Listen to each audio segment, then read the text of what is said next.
My 10-year-old grandson slapped me across the face while my son laughed.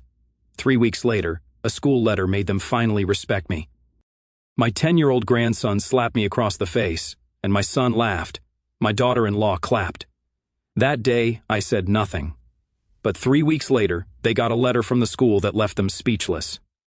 You ever have one of those moments where time just stops? Like your brain hits pause because it can't quite believe what your eyes just saw. That was me right there in my own living room on a warm Georgia afternoon, standing a few feet away from my 10-year-old grandson, Ethan, who had just slapped me across the face. Yes, slapped. Not one of those playful little pats kids do when they're being silly. No, this was a full-handed, stinging slap that landed so hard my earring actually fell out. I remember feeling the heat spread across my cheek, that sharp, shocking burn that comes when your body realizes you've just been disrespected in a way you never imagined. And then came the laughter. My son, Michael, sitting right there on the couch with his phone in his hand, looked up, smirked, and actually laughed. "He's just playing with you, Mom," he said, like this was some kind of family comedy sketch instead of pure humiliation. And Heather, my daughter-in-law, the self-proclaimed queen of modern parenting, she clapped her hands together and said, "If you're so tough, hit him back. But you won't dare." She actually encouraged it. I stood there frozen, my mind spinning, my heart pounding in my chest like it was trying to break out.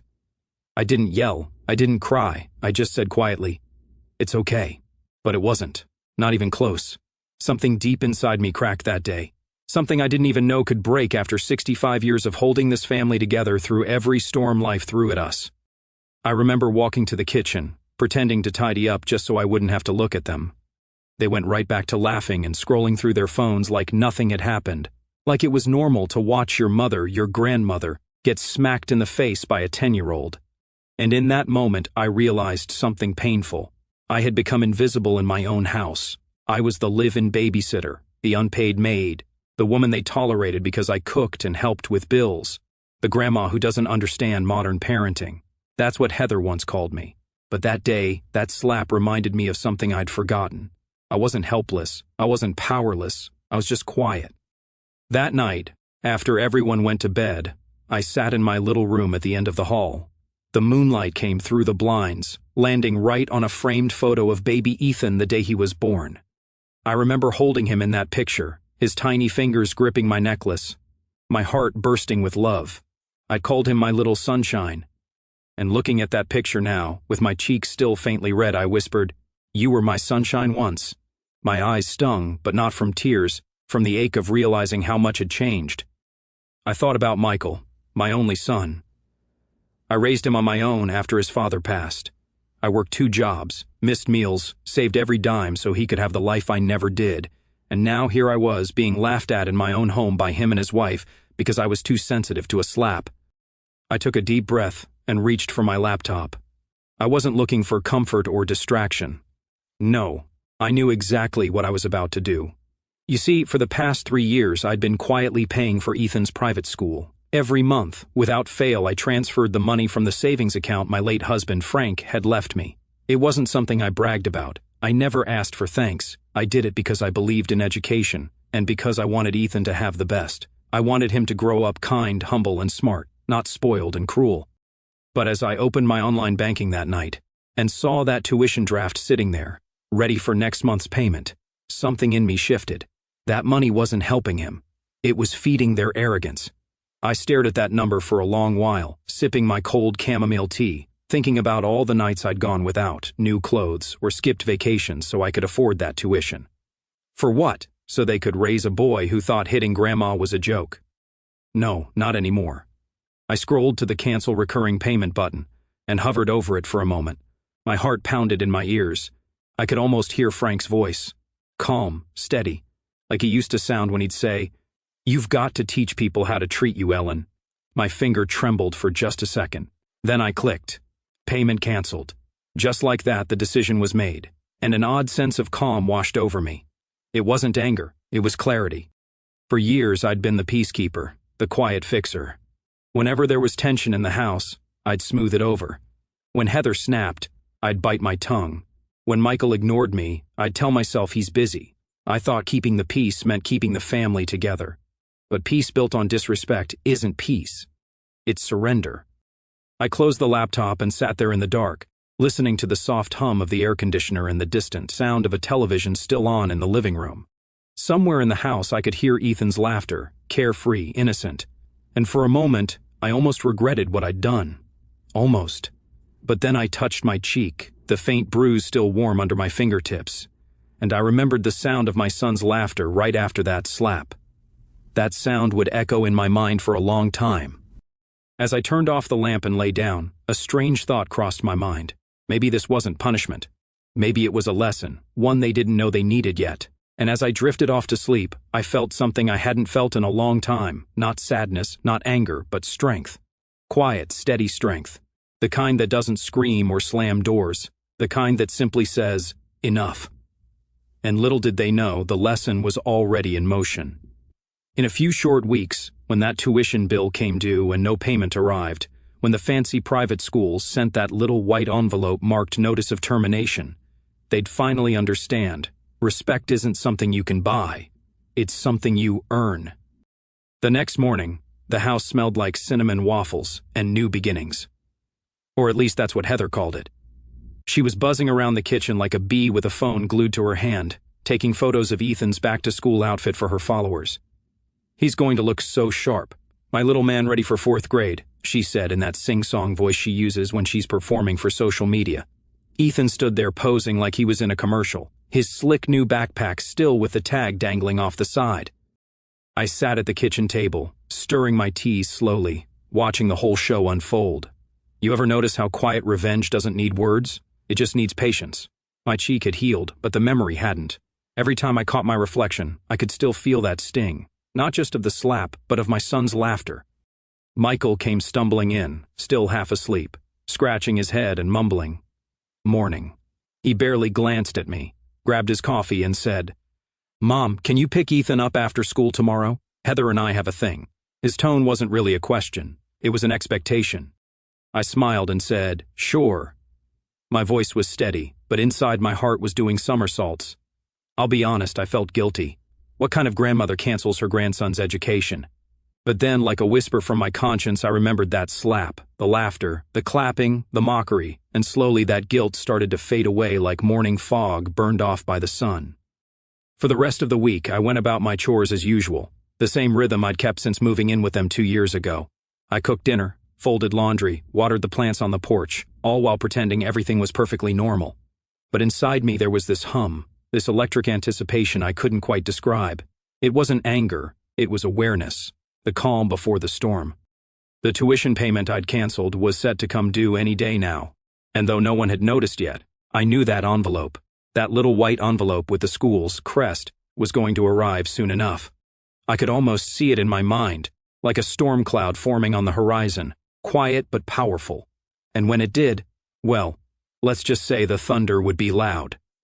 Heather, of course, remained blissfully unaware. One morning while I was folding sheets in the laundry room, she came in bragging about how expensive but worth it Ethan's school was. "You just can't beat the kind of education he's getting there," she said, shaking her head like she was talking about a Harvard tuition bill instead of an elementary school. I gave her a little smile and said, "Yes, it takes a lot to maintain privileges these days." I meant it as a gentle warning, but she didn't even flinch, too busy scrolling through her phone. She just nodded absently, murmuring, "Totally," before walking out. I stood there for a long moment, holding that warm sheet in my hands, and I thought, you really don't see it coming, do you? That weekend, I decided to bake cookies with Ethan. Maybe it was guilt, or maybe I just missed the sweet little boy I used to know, the one who'd run to me with sticky fingers and a chocolate-smeared smile. He was different now, more guarded, more entitled, but I wanted to believe there was still a spark of that little sunshine I once held in my arms. We mixed flour and sugar, and for a while, it felt nice. He laughed, and his laughter reminded me of better times. I started to think maybe I'd been too harsh. Maybe canceling the tuition was too extreme. Maybe there was still time to fix things before they got ugly. But then, just as I was scooping cookie dough onto the tray, he said something that made my hand freeze midair. "Grandma," he said innocently. "Mommy says you're poor. That's why you live here." It was like the air got sucked out of the room. I stared at him, the spoon still dripping dough, my throat tightening. She said what? I asked softly, but he was already licking his fingers, completely unaware of the weight of his words. Yeah, he continued casually. Mommy said you don't have your own house because you don't have enough money, so you have to live with us. I forced a smile because what else could I do? He was just repeating what he'd been told. Is that what she said? I asked. He nodded. But it's okay, Grandma, he added sweetly. I don't mind sharing our house. And then he smiled. Innocent, pure, completely oblivious. That broke me. I turned away quickly, pretending to check on the oven because I could feel the tears building behind my eyes. Poor? I wasn't poor. I'd just been quiet about my blessings. There's a difference. That night, after he'd gone to bed, I sat out on the porch wrapped in my old cardigan, staring at the stars. The cicadas hummed in the background, and for the first time in a long while, I thought about my late husband, Frank. He used to say, Ellen, money can make people loud, but grace always whispers. I'd lived my life by that. I never flaunted what I had, never needed to. When Michael and Heather bought this house, I offered to help with the down payment. They refused, saying they wanted to do it themselves. So instead, I paid for Ethan's school quietly, month after month, because that's what love does. It builds quietly, but somewhere along the line, they mistook quiet for weak. Over the next few days, I watched them. Really watched them. The way Heather barked orders, the way Michael dismissed me without listening, the way Ethan repeated phrases that were far too cruel for a child to have invented.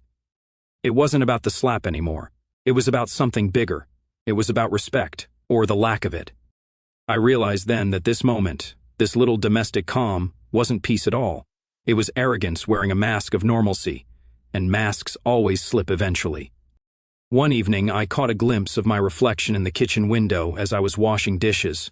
I looked tired but lighter. There was a kind of quiet, strength in my eyes I hadn't seen in years.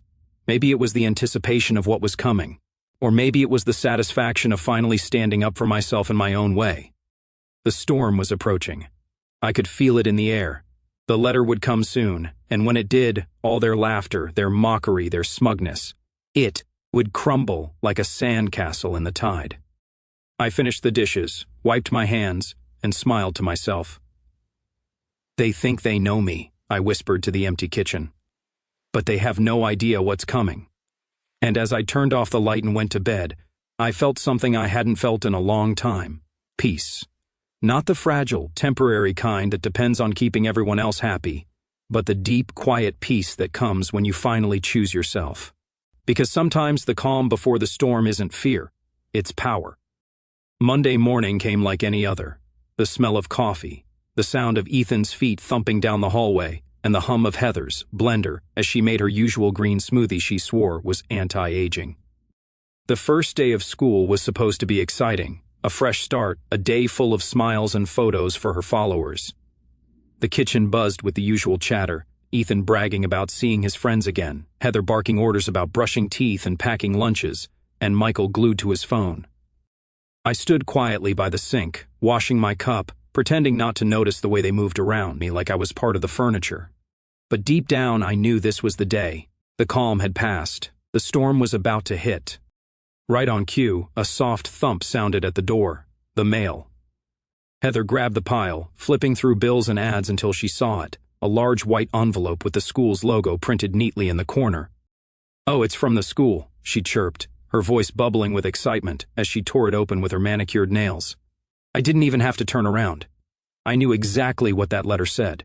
I'd been waiting for this moment all week. But the sound that came out of her next wasn't excitement. It was confusion. Wait, what? She whispered, her brows furrowing as she scanned the page.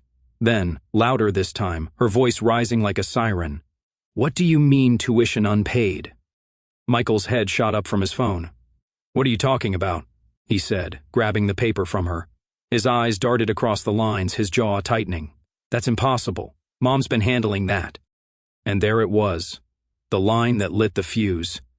I kept washing my cup, calm as could be, the sound of the running water the only thing cutting through the tense silence. Then slowly I turned off the faucet, set the cup down, and turned around just as Michael spun toward me. Mom, he said sharply, did you forget to pay the tuition again? That again, that tone, that patronizing little tilt in his voice. Oh, that one stung. as if I was some forgetful old woman who couldn't handle her own affairs. I dried my hands with the dish towel, folded it neatly, and looked him dead in the eye. "No, Michael," I said, my voice calm, steady, deliberate. "I didn't forget. I canceled it." The room went so silent you could have heard the refrigerator humming. Heather's jaw dropped open so wide she could have caught flies. "You what?" she screeched, her voice cracking like glass. "Do you have any idea how hard it is to get him into that school?" I shrugged. "Oh, I do. I also know it's even harder to teach a child respect when the adults around him laugh at cruelty." Heather blinked, speechless for once. Michael's face went pale, the kind of pale that comes when you realize the person you thought was soft just drew a line you didn't see coming. "Mom," he said, his voice low but shaking. "You can't do that. You promised." I held up my hand. "I promised when I was treated like family, not when I was treated like a joke." He opened his mouth to argue, but I could see he didn't even know where to start. Heather slammed the counter. "This is unbelievable. Do you know how embarrassing this is going to be? They already sent a notice." Her face turned red as she looked at the letter again, her eyes wide with panic. "They said if it's not paid immediately, Ethan will lose his spot." I just nodded, as calm as if she'd been talking about the weather. "Well," I said gently, "maybe it's time he learns that money doesn't grow on Grandma's back." That line landed like a punch. Michael ran a hand through his hair, muttering, "This can't be happening." Ethan, poor thing, was sitting at the table, looking from one adult to another, his eyes wide and glassy. "Grandma, did I do something bad?" he asked quietly. And that right there broke me a little. I knelt beside him, brushing his hair back gently. "No, sweetheart," I said softly. "You didn't do anything bad. Sometimes adults have to learn lessons too." He frowned, confused, and I kissed his forehead. "You'll be okay." Behind me, Heather scoffed. "Oh, please. You're making this sound noble when it's just petty."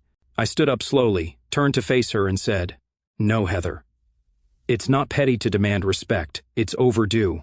The look on her face, a mix of shock and rage, almost made me laugh. She wasn't used to me talking back. None of them were. Michael tried to regain control like he always does. "Mom, listen. We can fix this. I'll just move some things around, pay the balance, and next month you can resume the transfer." I smiled faintly. "There won't be a next month." "What do you mean?" he said, his voice rising.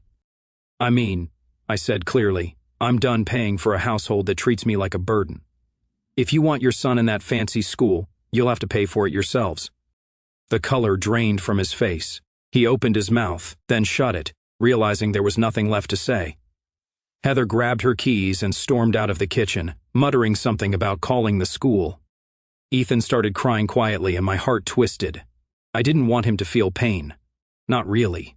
But I knew this was necessary. This family had forgotten the value of kindness, of gratitude. They needed a wake-up call. And sometimes the loudest message comes from silence, from absence. For the first time in years, I wasn't invisible. They couldn't laugh this off. They couldn't scroll past it. They had to see me, hear me, acknowledge me. Michael finally looked at me, really looked at me. Not like a live-in helper, not like some fragile old woman, but like the mother who raised him, sacrificed for him, and just reminded him who I truly was. "Mom," he said quietly, "why would you do this?" I took a deep breath. "Because, Michael," I said, "when love turns into entitlement, it's no longer love. It's time to remind this family where the love came from and what happens when it's taken for granted." He didn't answer. He just stood there, shoulders slumped, eyes distant. I turned back to the sink, rinsed my cup again, and said softly, "Now, if you'll excuse me, I have cookies to bake." And as the oven warmed behind me, the air still thick with silence and disbelief, I realized something powerful. For the first time in a long, long time, I didn't feel small. I felt heard. The storm had finally broken, and I was standing right in the middle of it, calm, steady, and unshaken. For 3 long days, not a single word was spoken in that house. No laughter, no chatter, not even the usual bickering between Michael and Heather. The silence was thick. You could almost hear it pressing against the walls. Heather clanged pots and slammed cabinets like punctuation marks of her anger. Michael sulked, eyes glued to his phone, pretending he had nothing to say. And little Ethan, he stayed unusually quiet. No mischief, no laughter, just a soft, watchful silence. It was as if everyone was waiting for me to crack, to apologize, to undo what I'd done. but I didn't. In fact, I slept better than I had in months. You see, sometimes peace doesn't come from everyone liking you. Sometimes it comes from finally being respected, even if that respect starts in silence. On the fourth morning, I heard a knock on my door. Not a hard, impatient one, but a soft, hesitant tap. "Come in," I said, folding my quilt. Michael stepped inside, looking different. His shoulders drooped, his face tired. "Mom," he said quietly, "we got Ethan into public school. It's not as fancy, but we'll manage." His tone carried something I hadn't heard in years: humility. I nodded, keeping my voice steady. "Good," I said simply. "That's what parents are supposed to do." He paused, waiting for me to scold or gloat, but I didn't. There was no need. The lesson was already unfolding on its own. Days turned into weeks, and little by little, the tension in the house began to melt. I noticed something I hadn't seen in a long time. Ethan was changing. Gone were the designer shoes and fancy backpacks. He wasn't bragging about field trips or showing off gadgets. Instead, he talked about new friends, about a teacher who loved art, about how he helped another boy who forgot his lunch. His laughter sounded different, lighter, more real. For the first time, I saw the boy I'd held as a baby. Not the one shaped by entitlement, but the one born from love. One afternoon, I was sitting by the window knitting when I heard a soft knock. "Come in," I said, expecting it to be Heather asking about dinner. But it was Ethan, clutching something in his hand, a crumpled drawing. "Grandma," he said shyly, "I made this for you." He handed it to me, eyes down. On the paper, drawn in shaky crayon lines, was a picture of the two of us holding hands under a big, bright sun. Across the top, in uneven letters, he'd written, "Me and Grandma." My throat tightened. "It's beautiful, sweetheart," I whispered.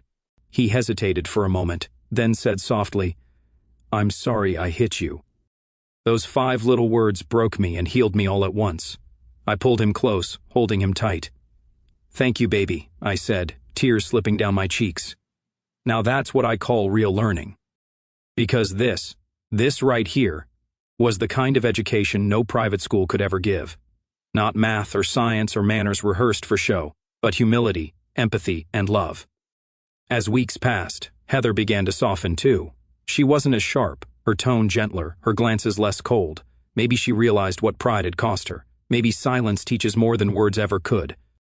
Michael started spending more time with his son, helping with homework, laughing again.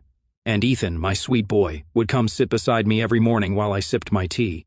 We'd talk about his day or sometimes just sit in quiet peace.